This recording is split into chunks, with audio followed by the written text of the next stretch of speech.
Hello, ഇന്ന് നമുക്ക് എളുപ്പത്തിൽ പെട്ടെന്ന് നമുക്ക് കുറച്ച് ചക്ക കൊണ്ട് എരിശ്ശേരി ഉണ്ടാക്കിയാലോ. അപ്പോൾ ആ ചക്കയും ചക്കക്കുരും ഒക്കെ അരിഞ്ഞിതാ എടുത്തിട്ടുണ്ടേ. അപ്പോൾ നമ്മൾ കഴിഞ്ഞ ദിവസം നമ്മൾ ചക്ക വറുക്കുന്ന വീഡിയോ ഒക്കെ നിങ്ങൾ കണ്ടായിരുന്നോ? അപ്പോൾ കണ്ട കൂട്ടുകാർക്കൊക്കെ അറിയാം. അപ്പോൾ അന്ന് ചക്ക വറുത്തതിൻ്റെ ബാക്കി ചക്ക എടുത്ത് വെച്ചിട്ടുണ്ടായിരുന്നേ. അപ്പം നന്നായിട്ട് മൂക്കാത്ത ചക്കയായിരുന്നു കേട്ടോ, വറുക്കാൻ പാകമായിരുന്നേ. അപ്പോൾ അതുകൊണ്ട് നമ്മുടെ ഈ ചക്ക കുക്കറിനകത്തിട്ടൊന്ന് വിസിലടുപ്പിച്ചെടുക്കണേ, അല്ലെങ്കിൽ അത് നന്നായിട്ട് വേഗത്തില്ലായിരുന്നു കേട്ടോ.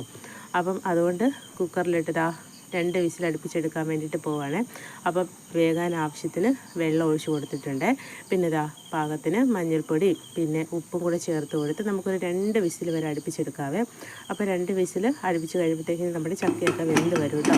പിന്നെ നമ്മളിത് അരപ്പ് തയ്യാറാക്കാൻ വേണ്ടിയിട്ട് തേങ്ങയും ചെറിയ ജീരകവും ഉള്ളിയും വെളുത്തുള്ളിയും പച്ചമുളകും ഒന്ന് ചെറുതാക്കി ഒന്ന് ചതച്ചെടുത്തിട്ടുണ്ട്. നന്നായിട്ട് അരയാതെ ഒരുവിധം അരച്ചെടുത്തിട്ടുണ്ട്. അപ്പോൾ ദാ നമ്മുടെ ചക്കയൊക്കെ വെന്ത് വന്നിട്ടുണ്ട് കേട്ടോ. അപ്പോൾ ഈ വെന്ത ചക്കയെ നമുക്ക് നന്നായിട്ടൊന്ന് ഉടച്ചു കൊടുക്കാവേ. അപ്പം നന്നായിട്ട് ഉടച്ചു കൊടുത്ത് കുറച്ച് കുഴമ്പ് പോലെ ആക്കി എടുക്കുമ്പോഴാണ് നമ്മുടെ ചക്ക എരിശ്ശേരിക്കും നല്ലൊരു ടേസ്റ്റ് വരുന്നത്. അപ്പോൾ ആ ചക്കയൊക്കെ ഞാൻ ഉടച്ചെടുത്തിട്ടുണ്ട് കേട്ടോ. അപ്പം ഇനി നമുക്ക് നമ്മൾ അരച്ച് വെച്ചിരിക്കുന്ന നമ്മുടെ തേങ്ങ അരപ്പും കൂടെ ചേർത്ത് കൊടുക്കാവേ. അപ്പം നമ്മുടെ വീഡിയോ കാണുന്ന കൂട്ടുകാരൊക്കെ ഇഷ്ടപ്പെടുവാണെങ്കിൽ ലൈക്ക് ചെയ്യാൻ മറക്കരുത് കേട്ടോ. പിന്നെ ആദ്യമായിട്ട് കാണുന്നവരൊക്കെ ഉണ്ടെങ്കിൽ ഒന്ന് സബ്സ്ക്രൈബ് ചെയ്ത് ഒന്ന് സപ്പോർട്ട് കൂടെ ഒന്ന് ചെയ്തേക്കണേ. അപ്പം ഇതാ നമ്മൾ അരച്ച് വെച്ചിരിക്കുന്ന തേങ്ങ അരപ്പും കൂടെ ചേർത്ത് കൊടുത്തിട്ട് പിന്നെ ഇതാ പാകത്തിനുള്ള വെള്ളം ഒഴിച്ച് ഒന്ന് തിളപ്പിച്ചെടുക്കും കേട്ടോ. നന്നായിട്ടിട്ട് തിളപ്പിക്കത്തില്ല, ഒരുവിധം തിള വരുമ്പോഴത്തേക്കിന് നമ്മൾ ഓഫ് ചെയ്തിട്ട് പിന്നെ നമ്മൾ കടുക് താളിക്കും കേട്ടോ. പെട്ടെന്ന് റെഡിയാക്കാൻ പറ്റിയ ഒരു നല്ലൊരു ചക്കക്കൂട്ടാനാണ് കേട്ടോ.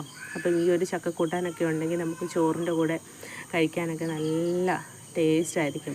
ഈ ഒരു ചക്കക്കൂട്ടാനും പിന്നെ ഇതിൻ്റെ കൂട്ടത്തിൽ ഒരു മീൻകറിയോ മീൻ വറുത്തതോ ഒക്കെ ഉണ്ടെങ്കിൽ നമ്മുടെ ചോറ് കൂട്ടാൻ കുശാലായി കേട്ടോ, ചോറുണ്ടാനേ.